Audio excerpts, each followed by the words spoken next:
んにちは。Everyday Japanese by Aya を聞いてくださってありがとうございます。今日は日本にはないものについてお話ししたいと思います。私はカナダのトロントに住み始めて2年経ちました。初めの頃は日本にはあるのにカナダにはこれがないななんて思うことが多かったんですけど、最近はカナダにはあるけど日本にはこれがないなと思うことが増えたので、それについてお話ししようと思います。皆さんもお話を聞きながら、皆さんの国や町にもそれがあるかないか、ぜひ考えてみてくださいね。では、まず日本になくて困るものからお話しします。一つ目はゴミ箱です。私が住んでいるトロントは街中にたくさんゴミ箱があります。道や駅などにあります。例えば飲み物のカップや食べ物のゴミ、ティッシュなどを捨てたいとき、少し歩けばゴミ箱が見つかります。とても便利です。トロントの冬は寒いですが、暖かい時期はたくさんの人が公園で休んだり、ピクニックをしたりします。そんな時も公園に大きなゴミ箱があるので、気軽に食べ物を持って公園に行くことができます。ちなみに公園のゴミ箱がどのくらい大きいかというと、大人も余裕で入れるぐらい大きいです。反対に日本ではゴミ箱を見つけることが難しいと思います。街中で見つけられるゴミ箱はコンビニのゴミ箱やショッピングモールのフードコートなどにあるゴミ箱、あとは食べ歩きなどのお店ではそのお店がゴミ箱を用意していることもあると思います。でもそれはその場所で出たゴミを捨てるためのもので、街や駅でゴミ箱を見つけることは難しいと思います。それには理由があります。日本では30年ほど前に無差別テロ事件が起こりました。無差別というのはターゲットが特定の人ではなくて、誰でも関係なしにターゲットにすることを言います。この無差別テロ事件が起こった後も、駅などのゴミ箱に危険物が隠されているのが見つかったりしたので、公共の場にあるゴミ箱は新たなテロに利用される危険性があると考えられました。その事件の後も海外でテロ事件が発生し続けて、その影響で今でもやはりゴミ箱はほとんど見かけないんです。なので、一つ目の日本にないものはゴミ箱でした。じゃあ、二つ目。日本にないもの二つ目。これもないと困るものですが、街中での Wi-Fi です。これはカナダも屋外にはありませんが、カフェに行けばだいたい Wi-Fi が使えます。日本の場合は Wi-Fi があるカフェもあんまりないです。例えば、スターバックスとか日本のコーヒーチェーン店に行けば Wi-Fi は提供されていることが多いと思います。でも、個人が経営しているようなチェーン店じゃないカフェには Wi-Fi がないことが多いです。なので、日本の個人経営のカフェでは長い時間パソコンを使って作業をする人はあまりいなくって、そういう人はだいたいスターバックスか先ほども言ったチェーンのコーヒーショップで作業をしている人がいるかなという感じです。カフェ以外で日本で Wi-Fi が利用できる場所というと、もちろんホテルや空港では Wi-Fi が使えますが、それ以外だとショッピングモールとか百貨店とかかな。新幹線やバスなども Wi-Fi が使えますと言われていますが、あまりスムーズじゃない印象です。そしてもちろん街中にも公共の Wi-Fi はないので、皆さん日本に旅行に行くときは、例えば eSIM を買ったりとかして、ぜひインターネットの環境を用意していくことをお勧めします。次は日本にないもの3つ目ですね。これはある意味嬉しいものです。それはチップ文化です。ご存知の方も多いと思います。世界中でチップの文化がある国はどのくらいあるんでしょうか？チップの文化がある国とない国、どちらが多いんでしょうか？私が今までチップを払ったのはアメリカとカナダかな。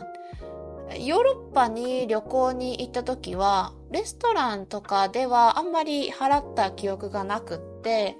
ホテルの清掃とかそういったサービスをしていただいた時に払ったと思います。ただ日本ではそういったサービスを受けても一切受け取りません。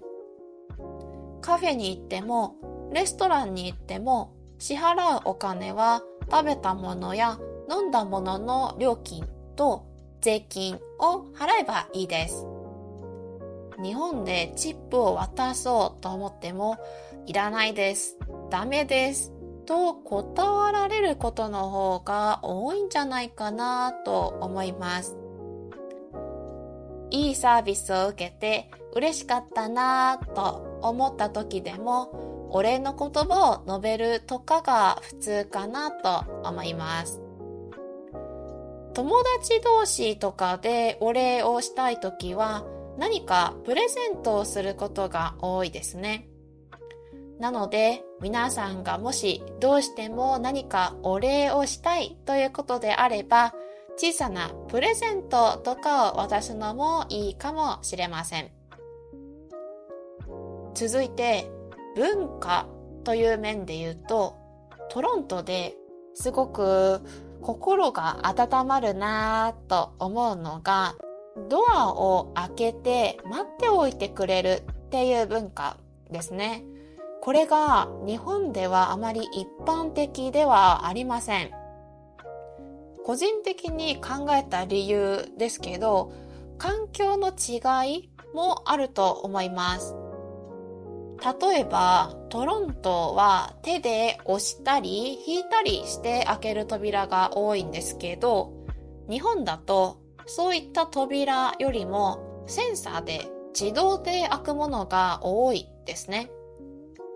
そしてカナダの扉は結構重たいです。ガラスでできているからなんですかね。私は手で押すというより体の重さを使って開けることが多いです。だからより一層開けて待ってもらえていることのありがたさを感じるんだと思います。他にも日本で後ろの人のために扉を開けて待つ習慣がない理由について考えてみたことをもう少しお話ししますね。さっきお話しした自動扉の話に加えて、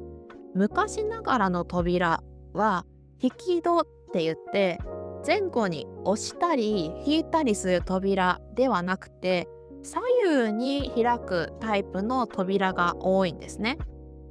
なので、そもそも開けて待つっていうタイミングが少なくって、そういう次の人を待つっていう文化が根付く機会が少ないっていうのもあるかもしれないですね。あとは、開けて待っている人も、開けてもらって通る人も、相手に対して少し申し訳ない気持ちになるからかなとも思います。私の場合ですが、私が扉を開けて待ってもらっている場合、前の人が待ってくれていることが申し訳なくて、ちょっと急ぎますし、扉まで距離があるときは小走りをします。少し走ります。ごめんなさい、すぐ行きますね。という感じですね。で、逆に私が待っている側だと、急がせちゃって申し訳ないななんて思うんです。なので、どちらにせよ、お互いに対してむしろ迷惑になるかもしれないと思うので、日本人は扉を開けておかないということが多いと思います。もちろん知り合いだったらします。開けて待っています。友達とか家族とかであれば開けて待っていることはあるんですけど、知らない人だとすぐ後ろにいれば開けて待っていますけど、そうじゃなければ待たないかなと思います。あ、でも不思議なことにエレベーターは待ちます。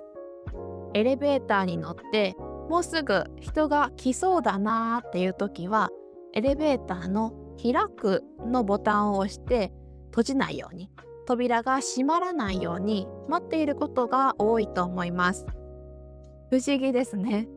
扉は待ちませんけど、エレベーターは待っている人が多いと思います。じゃあ次、4つ目ですね。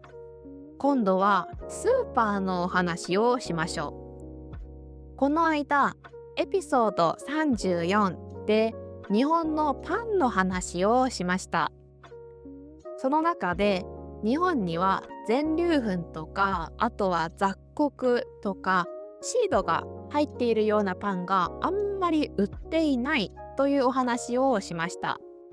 日本のパンはほとんど白色だよというお話ですね。なのでスーパーにはあんまり白くないパンがないですね。雑穀だったりとか全粒粉のパンって健康にいいっていうイメージなんですけど、日本人の口には合わないのかな。あんまり売れないのかもしれませんね。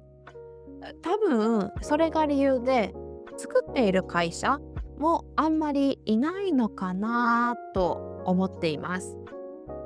なので4つ目は白くないパンですね。日本にはあまりありません。で、もう一つ、日本のスーパーにはないなっていうものは鶏肉です。もちろん普通の鶏肉はあります。ここで言う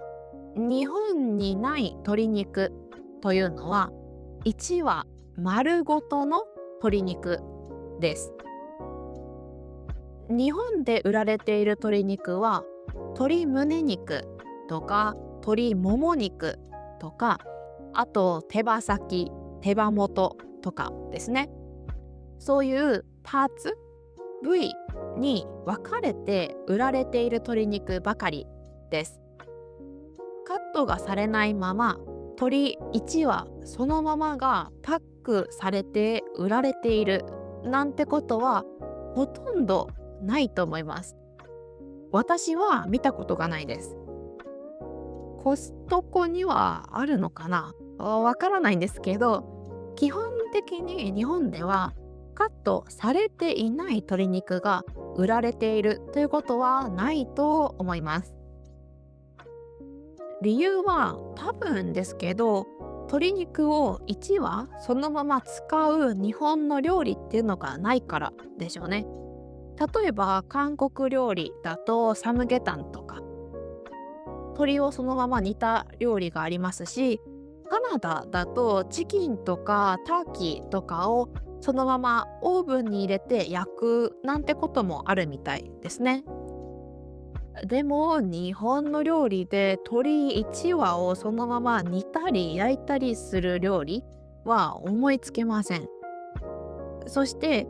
オーブンで焼くというのも少し難しいかなと思います。というのも日本のオーブンはあまり大きくなくって、そもそも鶏1羽を入れることができるオーブンっていうのがほとんどないと思います。ちなみに日本で売られているお肉の話をすると、そもそも骨がついたお肉っていうのはあまり売られていません。骨がついた状態で売られているのは鶏肉の手羽元、手羽先ぐらいです。豚肉とか牛肉とかは基本骨がないです。カナダのスーパーでお肉売り場に行った時にはとっても驚きました。骨がないものが欲しければボーンレスと書いてあるものを探さないといけなかったからです。それを知らずに骨のついたお肉を買ってしまって、いざ家でお肉を料理しようとした時、本当に心臓に悪かったです。骨があるだけでただのお肉というイメージだったものが、さっきまで生きていた動物を殺してしまったというイメージが強くなって、とても心が痛くなりました。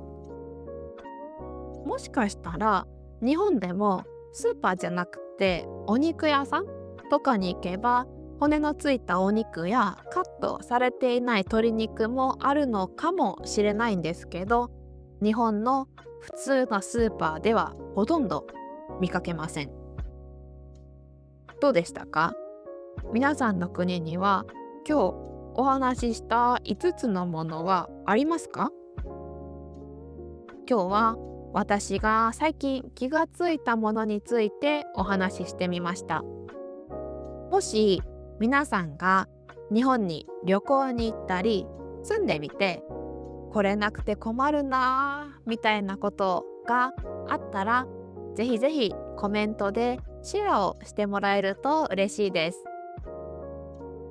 今回のエピソードはここまでです。最後まで聞いてくださりありがとうございました。話してほしいテーマがあれば、ぜひコメントをしてくださいね。では次のエピソードでお会いしましょう。またね。